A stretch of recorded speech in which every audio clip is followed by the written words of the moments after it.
Hello दोस्तों। अब मैं आपको पढ़ाने जा रहा हूँ कक्षा 9 के हाफ ईयरली एग्ज़ाम अर्धवार्षिक का बहुत ही इम्पोर्टेंट क्वेश्चन पेपर जो कल आने वाला है हिंदी का। तो देखो, जो भी आप क्वेश्चन पेपर पढ़ते हो हिंदी का, हिंदी में जो ग्रामर है, व्याकरण है, वो शुरू से आपको करनी है। जैसे व्याकरण के कौन कौन से टॉपिक जो आप कर सकते हो, याद कर सकते हो घर पे। सबसे पहले संज्ञा। संज्ञा किसे कहते हैं? किसी व्यक्ति वस्तु जानवर के नाम को संज्ञा कहते हैं। संज्ञा के भेद, व्यक्तिवाचक, जातिवाचक, भाववाचक और इनके उदाहरण आपको याद करना है। फिर सर्वनाम। सर्वनाम किसे कहते हैं? संज्ञा के स्थान पर प्रयुक्त होने वाले शब्दों को सर्वनाम कहते हैं। और सर्वनाम के भी 4 भेद होते हैं। ठीक है, कौन कौन से होते हैं वो आप व्यक्तिवाचक सर्वनाम है ना, और भी कई हैं, वस्तुवाचक है, निश्चयवाचक है, अनिश्चयवाचक है ना। तो ये याद करने हैं आपको। तीसरा विशेषण। विशेषण किसे कहते हैं? संज्ञा और सर्वनाम की विशेषता बताने वाले शब्दों को विशेषण कहते हैं।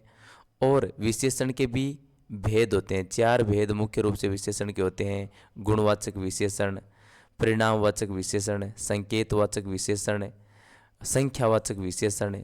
तो ये विशेषण के जो प्रकार है वो आप याद रखना। गुणवाचक विशेषण जो किसी ऐसा विशेषण जो किसी संज्ञा और सर्वनाम के गुण को बताए, वो गुणवाचक विशेषण होता है, जिसमें रंग, गुण, अच्छा, बुरा, ये सब बताया जाता है। संकेतवाचक जिसमें संकेत दिया हो, किसी संज्ञा का संकेत करता हो, जैसे इस, यह, वह, ये, वो, ये शब्द संकेतवाचक है। संख्यावाचक जो किसी संज्ञा की संख्या बताए, है ना। तो ये विशेषण के प्रकार और आपको याद करना है। अगले है क्रिया। क्रिया किसी कार्य के होने को क्रिया कहते हैं। जाना, खाना, उठना, बैठना, नाचना, धोना, उछलना, कूदना, ये क्रिया होती है। क्रिया 2 प्रकार की होती है, एक सक्रियक क्रिया और दूसरी अकर्मक क्रिया। अकर्मक क्रिया, जिस क्रिया के अंत में कर्म आए वो सक्रियक होती है, जिसके अंत में कर्म नहीं आए वो अकर्मक होती है।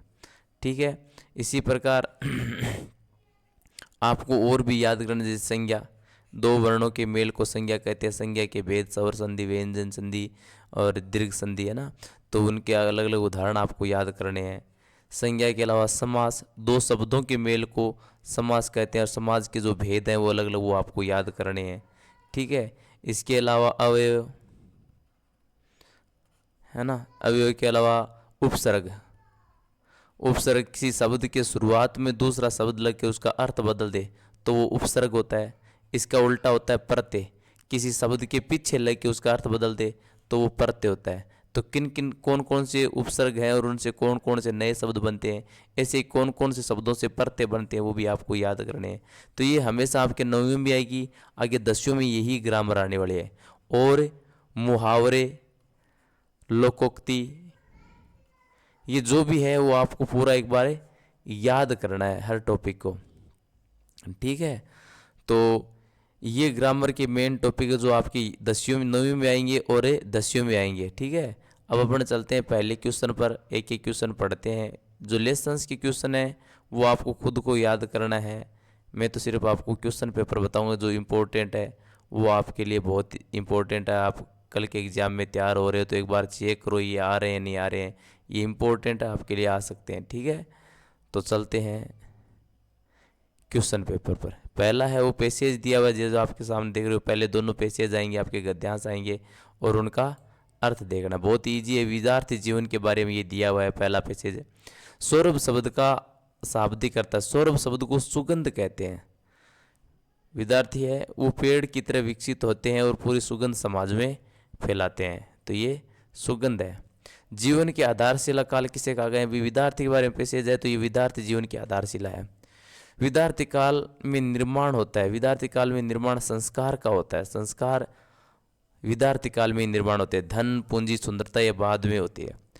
उपयुक्त गद्यांश का उचित शीर्षक दो। विद्यार्थी जीवन इसका शीर्षक है ही। आदर्श विद्यार्थी बनकर होता है। आदर्श विद्यार्थी बनकर सभ्य नागरिक बनता है, वो आतंकवादी नहीं बनता है। मन लगाकर अध्ययन करने से मिलता है। मन लगाकर अध्ययन करने से ज्ञान मिलता है। अध्ययन करने से ज्ञान मिलता है। बहुत अच्छा पैसेज आप पढ़िए, बहुत ही उसमें प्रेरणा मिलेगी आपको। क्षमा सोबती उस भुजंग को जिसके पास गरल हो। यानी दया है उस महावीर को शोभा देती है जिसके पास ताकत हो। उसको क्या शोभा देती है जिसके पास सिद्धांत ही नहीं है। विषहीन विनीत सरल, यानी जिसके पास कोई ताकत ही नहीं है उसको क्षमा है वो शोभा नहीं दे। पहले ही मरा पड़ा है, वो किसको क्षमा करेगा। 3 दिवस तक पंथ भागते रघुपति सिंधु किनारे, यानी 3 दिन तक परस्ते को मांगते हुए जो राम है रघुपति है वो समुद्र के किनारे बैठे रहे। बैठे पढ़ते रहे छंद अनुय के प्यारे प्यारे, यानी उसके सामने समुद्र के सामने बैठ के प्रार्थना करने लगे, अनुय विनय करने लगे, प्रार्थना करने लगे भाई आप किसी तरह से हमें रास्ता दे दो। उत्तर में जब एक नाद भी आग राम के सर से, यानी उत्तर में एक भी शब्द सिंधु ने समुद्र ने नहीं बोला तो राम के दिमाग में क्रोध आया, गुस्सा आया। सिंधु देह घर त्राई त्राई करता गिरा शरण में। और जैसे ही समुद्र ने रास्ता नहीं दिया था लंका में जाने के लिए तो राम ने क्रोध में अपना धनुष निकाला मारने के लिए समुद्र को। उसी समय सिंधु है वो सहशरीर लेकर त्राई त्राई करता हुआ, यानी क्षमा मांगता हुआ उसकी शरण में आ गिरा, राम की शरण में आ गिरा। तो कहने का मतलब जिसके पास पावर है ना वही कुछ कर सकता है, अन्य विनय करने से कुछ भी नहीं होता है। क्षमा भी वही कर सकता है, जिसके पास ताकत होती है वही क्षमा कर सकता है। सच पूछो तो सर में ही बसती है दीप्ति विनय, सही पूछो तो वास्तव में ताकत में ही है सब कुछ, अन्य विनय बसती है।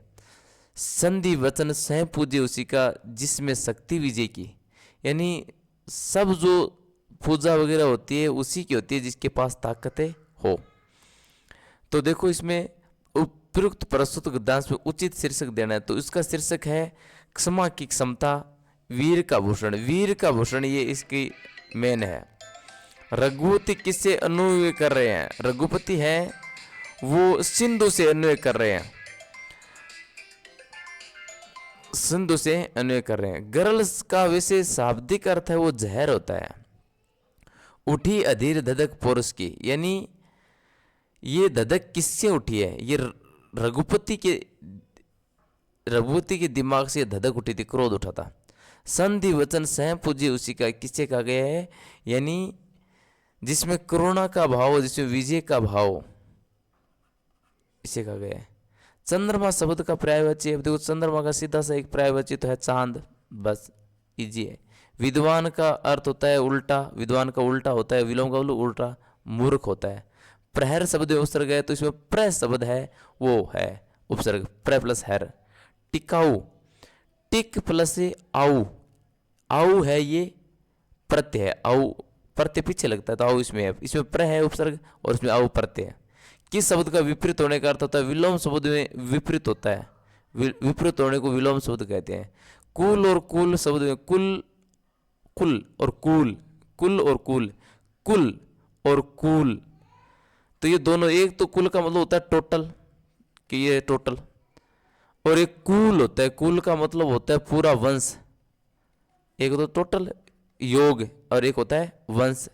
किस शब्द का समान अर्थ देने वाले शब्द को पर्यायवाची कहते हैं? समान अर्थ देने वाले शब्द को पर्यायवाची शब्द कहते हैं।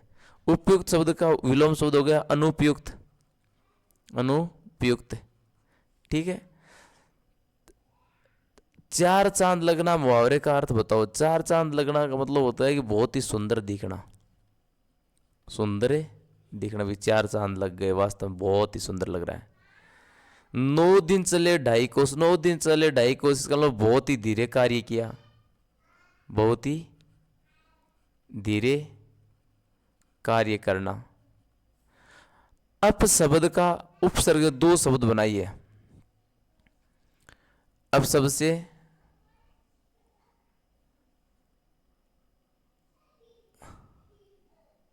अपमान एक तो हो गया, और अपयश होता है कि ये और बना दो एक अपयश, ठीक है। इत से इत लास्ट में आना चाहिए।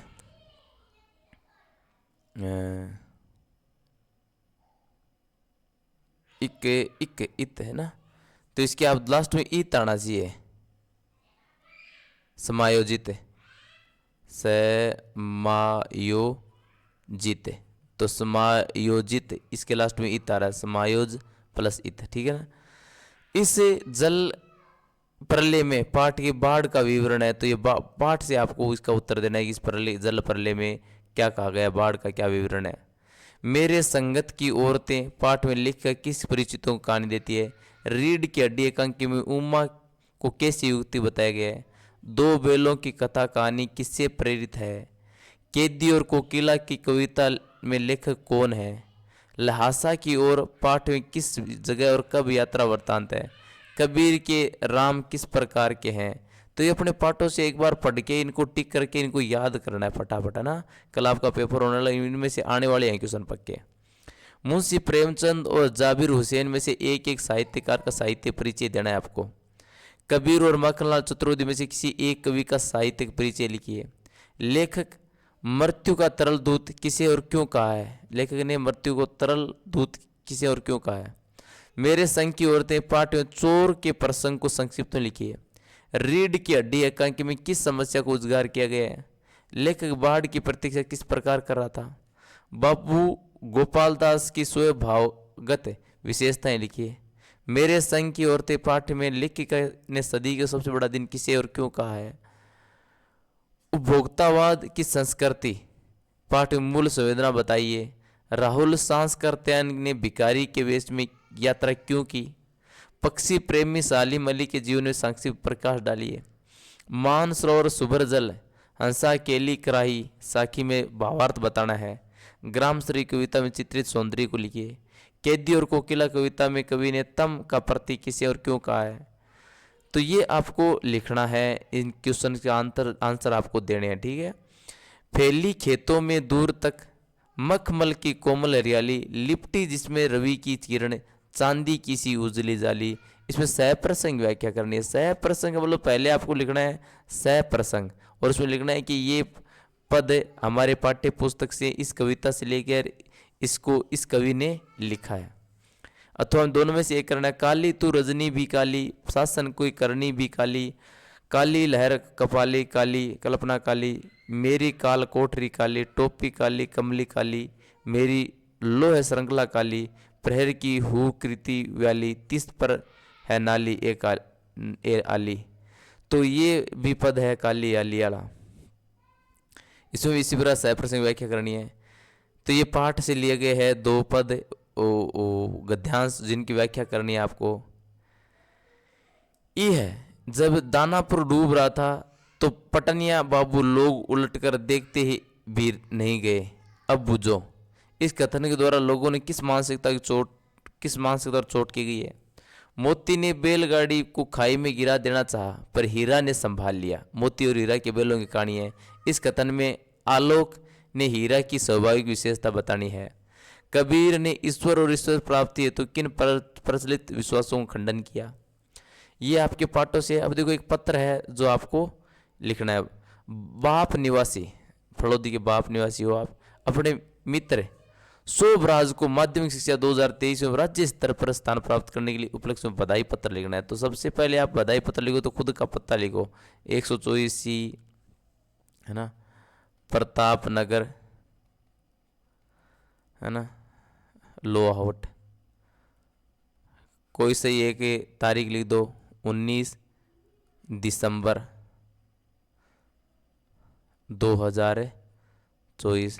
फिर क्या लिखना है अपने प्रिय मित्र, कैसे हो। मुझे सुनकर बहुत ही प्रसन्नता हुई कि आप है वो राज्य स्तरीय जो माध्यमिक शिक्षा बोर्ड 2023 राज्य स्तरीय जो परीक्षा थी उसमें प्रथम स्थान प्राप्त किया। आप बहुत ही मेहनती हो और आपकी मेहनत रंग लाई है ना।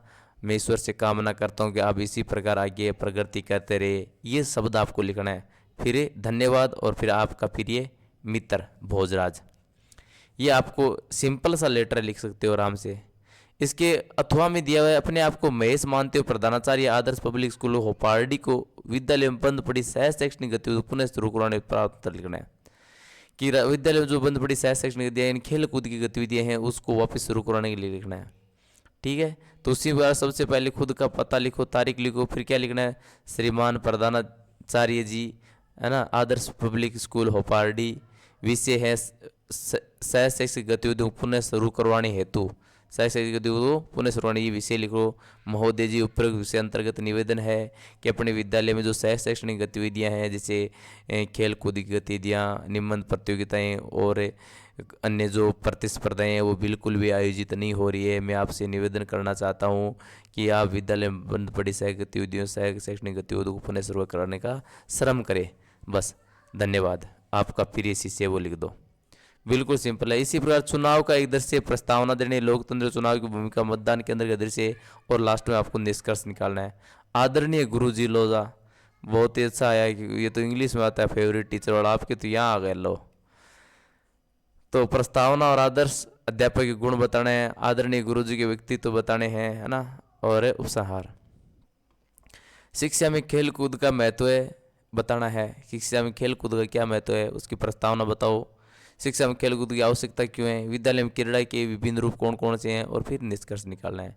तो ये बहुत ही सिंपल आपका पत्र है। इसमें जो इंपॉर्टेंट क्वेश्चन है इसके स्क्रीनशॉट ले लो और याद करो आप पूरे। कल ये आने वाले हैं क्वेश्चन पेपर। ठीक है, धन्यवाद।